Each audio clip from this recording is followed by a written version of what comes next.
Assalamualaikum warahmatullahi wabarakatuh. Perkenalkan, nama saya Indra Hermawan dari Prodi Teknologi Pendidikan Semester 1 Universitas Muhammadiyah Bone. Baik, pada kesempatan ini saya akan memaparkan resume secara lisan mengenai buku yang berjudul Pendidikan Agama di Perguruan Tinggi yang diterbitkan oleh Dr. Andi Hajar, SPDI, MPDI. Baik, untuk mempersingkat waktu, langsung saja kita beralih pada inti video ini. Baik, langsung saja kita beralih pada bab pertama, yaitu agama dan mengapa manusia beragama. Yang pertama yaitu kita mengetahui apa itu definisi agama. Agama yaitu dapat kita ketahui secara umum, yaitu tidak berantakan.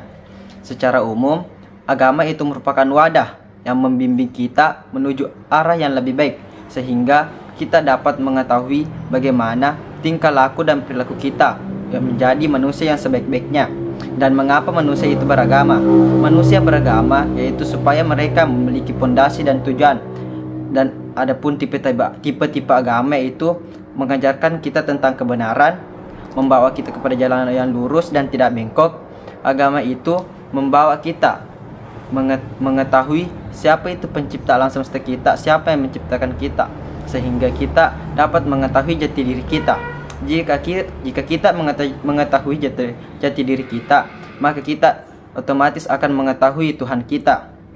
Dan alasan manusia beragama itu yang lainnya yaitu bentuk pemujaan mereka terhadap penciptaan alam semesta beserta isinya, sehingga manusia mempercayai konsep bagaimana alam semesta ini ada dan siapa yang menciptakannya. Baik, mungkin itu saja. Selanjutnya kita beralih pada bab kedua. Baik, selanjutnya kita beralih pada materi kedua yang berjudul kontekstualisasi dan masa depan studi agama. Yang pertama yang perlu kita ketahui, apa itu kontekstualisasi. Kontekstualisasi merupakan upaya atau reformasi para penelitian muslim agar mengenai wahyu-wahyu Al-Quran, agar isi Al-Quran dapat ditafsirkan dan dapat disesuaikan dengan kondisi masyarakat sekarang ini. Tujuan hal tersebut dilakukan agar agama Islam tetap dapat kekal pada zaman sekarang di era gempuran yang serba teknologi, agar agama Islam tetap hits pada masa sekarang dan tidak ditinggalkan oleh perkembangan teknologi ini. Dan apa itu masa depan studi agama? Masa depan studi agama dilakukan dengan tujuan yaitu supaya agama Islam dapat terus kekal sampai akhir zaman, sehingga para pemeluk-pemeluk agamanya tidak lalai dalam memeluk agamanya itu sendiri, sehingga agama ini dapat terus berkembang seiring perkembangannya zaman. Karena pada zaman sekarang yaitu zaman teknologi yang membuat seseorang mudah lalai dalam pemeluk agamanya, sehingga hal tersebut harus dilakukan oleh sekarang dan untuk masa depan kedepannya. Baik, mungkin itu saja. Selanjutnya kita lanjut pada materi ketiga. Baik, selanjutnya kita beralih pada bab ketiga, yaitu agama-agama besar di era kontemporer. Yang pertama yang perlu kita ketahui, apa itu kontemporer. Kontemporer merupakan apa yang terjadi pada saat ini atau pada zaman sekarang. Terus, apa-apa saja agama-agama yang ada pada saat ini. Yang pertama itu agama Hindu. Agama Hindu ada sekitar 1500 sebelum Masehi, yang merupakan agama yang berasal dari India. Agama ini memuja dewa melalui perantara patung. Agama ini mengajarkan bagaimana mereka menyucikan diri mereka terhadap dewa-dewa mereka atau apa yang mereka sembah. Kemudian agama Buddha, agama yang berasal dari Nepal sekitar 6 Masehi yang lalu. Agama ini juga memuja dewa dan juga melalui perantara patung. Kemudian agama Konghucu. Agama Konghucu merupakan agama yang berasal dari Jepang. Agama ini menyembah apa-apa yang ada pada alam semesta ini. Kemudian agama Shinto. Agama Shinto yaitu merupakan agama yang berasal dari Jepang. Orang Jepang meyakini bahwa semua tempat memiliki Tuhan atau memiliki penghuninya masing-masing. Jadi agama Shinto menghargai setiap tempat, bahwa setiap tempat itu mempunyai dewa atau orang atau wujud yang menjaga tempat tersebut. Kemudian agama Nasrani. Agama Nasrani atau agama Kristen yaitu agama turunan dari langit yang melalui perantara Nabi Isa. Agama ini juga mempercayai bahwa Nabi Isa itu merupakan putra dari Allah Subhanahu wa taala. Kemudian agama Yahudi. Agama Yahudi juga merupakan agama dari langit yang diturunkan melalui perantara Nabi Musa. Agama ini juga merupakan agama yang mempercayai bahwa Tuhan itu ada, tetapi melalui perantara Nabi Musa yang mengajarkan tentang apa itu agama Yahudi. Kemudian agama Islam. Agama Islam merupakan agama terakhir dari langit yang diturunkan oleh Nabi Muhammad SAW. Agama ini mempunyai kitab, yaitu kitab Al-Quran, yang sebagai pedoman hidup mereka, dan juga hadis-hadis yang merupakan ucapan-ucapan dari Nabi, sehingga hal tersebut merupakan pedoman dan arahan umat muslim untuk mencapai tentang apa itu Islam sejati dan bagaimana mereka memeluk agamanya dengan baik. Mungkin itu saja. Selanjutnya kita beralih pada materi berikutnya. Baik, selanjutnya kita beralih pada bab keempat, yaitu berbagai aspek dalam agama Islam. Di dalam agama Islam terdiri dari 3 aspek. Yang pertama, akidah, syariah, dan akhlak. Yang pertama, saya akan menjelaskan apa itu akidah. Akidah merupakan kepercayaan atau keyakinan kita. Dalam ajaran Islam, akidah bisa dibilang merupakan fondasi dalam beragama. Karena mengapa? Kita tidak bisa beragama tanpa adanya keyakinan atau kepercayaan terhadap diri kita. Kemudian ada 3 hal yang memperkuat tentang akidah. Yang pertama, Al-Quran sebagai kitab agama Islam itu sendiri. Kemudian hadis merupakan perilaku atau tingkah laku Nabi, baik itu perbuatan maupun lisan, yang bisa diterapkan dalam kehidupan masyarakat muslim. Kemudian ijma merupakan kesepakatan ulama mengenai Nabi dan ajaran Islam. Kemudian saya akan menjelaskan apa itu syariah. Syariah merupakan hukum-hukum. Jadi hukum-hukum ini berfungsi agar kehidupan masyarakat minim dengan adanya norma-norma yang tidak sesuai dengan perilaku bermasyarakat. Karena dengan adanya hukum-hukum dalam bermasyarakat, maka tindak-tindak yang tidak ingin terjadi minim terjadi dalam kehidupan bermasyarakat. Kemudian akhlak bisa dibilang budi pekerti atau tingkah laku. Akhlak ini merupakan tingkah laku kita dalam ajaran Islam, bagaimana kita berperilaku dalam bermasyarakat, agar dengan adanya akhlak pada diri kita dapat menjadi seseorang yang lebih baik dan mengikuti ajaran-ajaran Islam itu sendiri. Baik, mungkin itu saja. Selanjutnya kita beralih pada bab berikutnya. Baik, langsung saja kita masuk pada bab kelima, yaitu agama dan sains modern. Langsung saja saya akan menjelaskan apa itu sains modern. Karena agama saya sudah menjelaskan pada materi sebelumnya.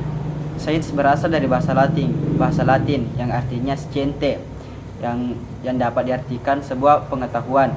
Jadi secara umum atau secara definisi, sains berarti ilmu pengetahuan yang dapat didapatkan melalui pelajaran, penelitian, serta objek-objek yang dapat diteliti dan dapat berupa abstrak yang diketahui melalui sebuah ilmu pengetahuan. Kemudian apa itu modern? Modern merupakan hal-hal yang berbau canggih dan dapat berupa teknologi seperti pekerjaan manusia yang telah digantikan oleh mesin. Jadi apa sih hubungan agama dan sains modern ini? Agama dan sains modern ini dapat menimbulkan sebuah pertentangan. Karena mengapa? Contohnya peristiwa yang terjadi pada sekarang ini. Peristiwa sekarang ini telah banyak dijelaskan oleh sains, seperti contohnya kejadian alam, contohnya tsunami. Secara sains, tsunami dapat dibuktikan kenapa tsunami terjadi. Tsunami terjadi karena adanya pergeseran lempeng bumi pada kerak di dasar laut, sehingga menimbulkan sebuah gempa, sehingga menimbulkan sebuah ombak yang dapat sampai pada pesisir pantai. Hal tersebut merupakan definisi secara sains, tetapi menurut agama yaitu merupakan kuasa dari Tuhan atau Allah Subhanahu wa taala yang menyebabkan bencana alam tersebut. Jadi kita sebagai makhluk beragama seharusnya kita dapat menyesuaikan dengan sains dan agama itu. Kita dapat menilai sendiri bagaimana perbedaan sains dan agama ini, sehingga apa yang kita lakukan ini dapat memiliki unsur yang tidak mencemarkan agama kita dan dapat masuk tentang pengetahuan sains itu sendiri. Baik, mungkin itu saja. Selanjutnya kita masuk pada bab berikutnya. Baik, selanjutnya kita masuk pada materi bab ke-6. Di sini saya akan melafazkan sebuah ayat mengenai pendidikan. Ayatnya seperti ini. Iqra wa rabbukal akram allazi 'allama bil qalam, yang artinya bacalah dengan Tuhanmu yang pemurah yang mengajarkan manusia dengan perantara qalam.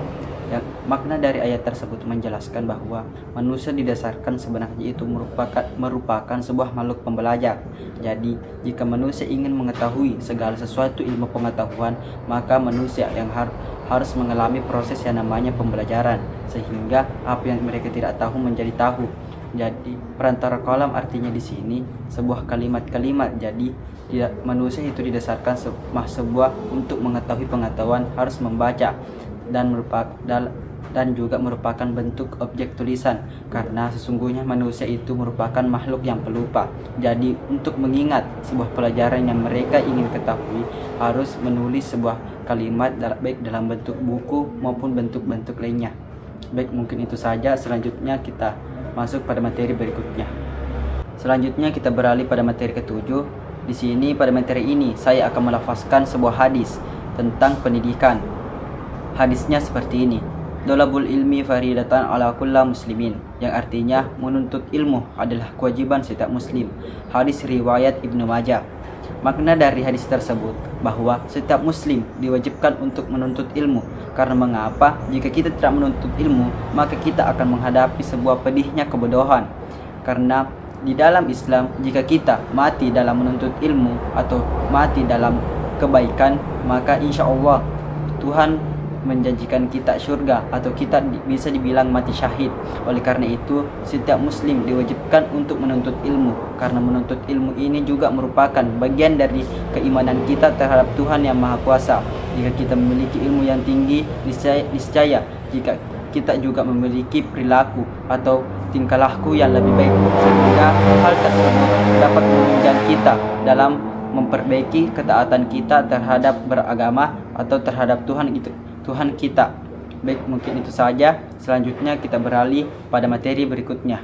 Baik, selanjutnya kita masuk pada materi ke-8, yaitu konsep Tuhan dalam perspektif Islam.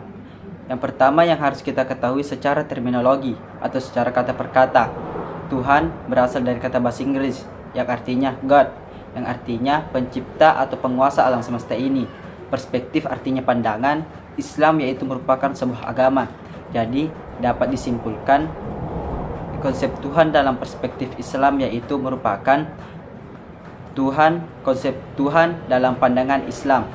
Di dalam Islam itu diyakini bahwa Tuhan itu hanya satu, Tuhan itu hanya tunggal, yaitu Allah Subhanahu wa taala, yang disembah melalui perantara agama, yaitu agama Islam.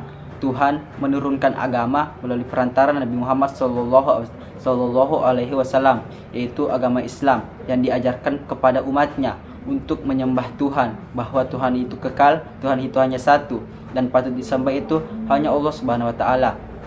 Jadi, bagaimana di dalam diri kita untuk menanamkan akidah kita atau kepercayaan dan keyakinan kita terhadap Allah Subhanahu wa taala.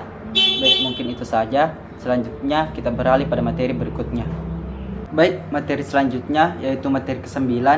Di sini kita akan menjelaskan konsep manusia dalam perspektif Islam. Sebelumnya kita telah membahas konsep Tuhan dalam perspektif Islam. Selanjutnya kita masuk kepada manusianya. Baik, yang pertama yang harus kita ketahui asal usul manusia itu sendiri. Di dalam Islam, manusia itu diciptakan dari segumpal tanah, kemudian dibentuk, kemudian ditiupkan ruh yang mempunyai jiwa, sehingga manusia tersebut dapat hidup. Manusia pertama yang diyakini dalam umat Islam yaitu Nabi Adam alaihissalam, yang pertama hidup di surga, kemudian diturunkan ke bumi karena sebuah perkara. Dari situlah manusia terus berkembang. Dan apa perbedaan manusia dengan makhluk lainnya? Yang pertama yaitu kesatuan ruh dan jasad. Kemudian manusia itu memiliki akal. Dan ketiga, manusia itu beragama. Di dalam Islam, mengapa manusia diciptakan? Yang pertama yaitu mereka harus menyembah Allah Subhanahu wa taala dan menjauhi larangannya. Kemudian mereka ditugaskan untuk mengelola bumi. Kemudian di dalam surah Al-Baqarah ayat 30 juga menjelaskan, dan artinya di situ saya menjadikanmu sebuah khalifah, yang artinya saya menjadi kamu seorang pemimpin. Pemimpin artinya di situ dapat memimpin dirinya sendiri dan dapat menyebarkan agamanya sehingga agamanya menjadi lebih luas. Karena di dalam Islam, jika kita menyebarkan agama, yaitu merupakan jalan mujahid kita untuk membela Islam itu sendiri. Baik, mungkin itu saja. Selanjutnya kita lanjut pada materi berikutnya. Baik, selanjutnya kita masuk pada bab ke-10. Di sini materinya yaitu kerjasama umat beragama. Perlu kita ketahui bahwa Tuhan menciptakan kita beragam, baik dari suku, agama, ras, dan antar golongan. Di sini kita akan membahas tentang agama. Di dalam Islam, agama menjelaskan kita untuk saling bertoleransi dengan agama lainnya. Tidak ada agama yang mengajarkan kita untuk saling membenci dan saling menjatuhkan agama lainnya. Dan di dalam masyarakat itu sendiri, bahwa manusia itu merupakan makhluk sosial. Jadi di sini sebagai sesama umat beragama, kita harusnya memiliki toleransi yang tinggi, saling membantu antara satu agama dengan agama lainnya. Bagaimana kita menjadi umat Islam yang beragama dengan baik dan yang tidak pernah menjatuhkan agama lainnya, dan saling tolong menolong, saling membantu, dan saling menjadi support system antara agama lainnya. Karena di sini agama kita selalu membimbing kita untuk mencapai kebenaran yang lebih baik, tidak pernah membawa kita ke arah yang lebih buruk. Jadi sebagai hakikat manusia sebagai makhluk sosial dan makhluk bermasyarakat, lebih baiknya kita menjadi seseorang yang saling tolong menolong tanpa memandang suku, agama, ras, dan antar golongan. Baik, mungkin itu saja. Selanjutnya kita beralih pada materi terakhir. Selanjutnya kita beralih pada bab terakhir.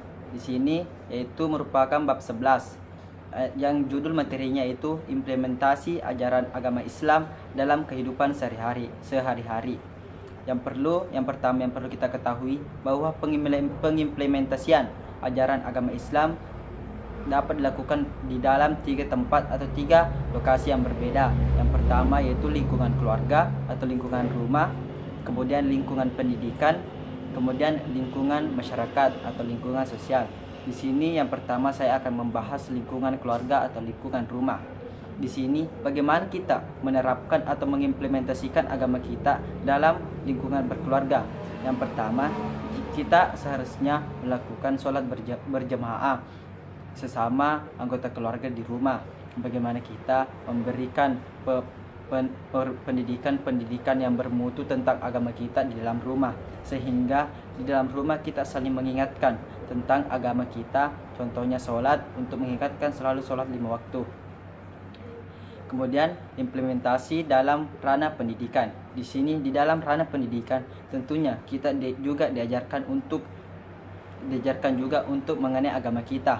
Bagaimana kita melakukan atau mengimplementasikan agama kita itu sendiri, contohnya seperti melakukan sholat berjamaah dengan teman kelas atau teman sekolah. Bagaimana kita berperilaku yang baik dan tidak pernah meninggalkan unsur-unsur keagamaan kita dalam berperilaku, contohnya tidak melakukan perbuatan kasar yang tentunya dilarang oleh agama kita sendiri. Kemudian dalam lingkungan masyarakat, pengimplementasian dalam lingkungan masyarakat itu sendiri hampir sama dengan pengimplementasian lingkungan-lingkungan lainnya. Di sini bagaimana kita berperilaku dengan masyarakat mengenai tata krama kita, norma kita, perilaku kita, dan bagaimana sikap kita dengan kehidupan masyarakat lainnya.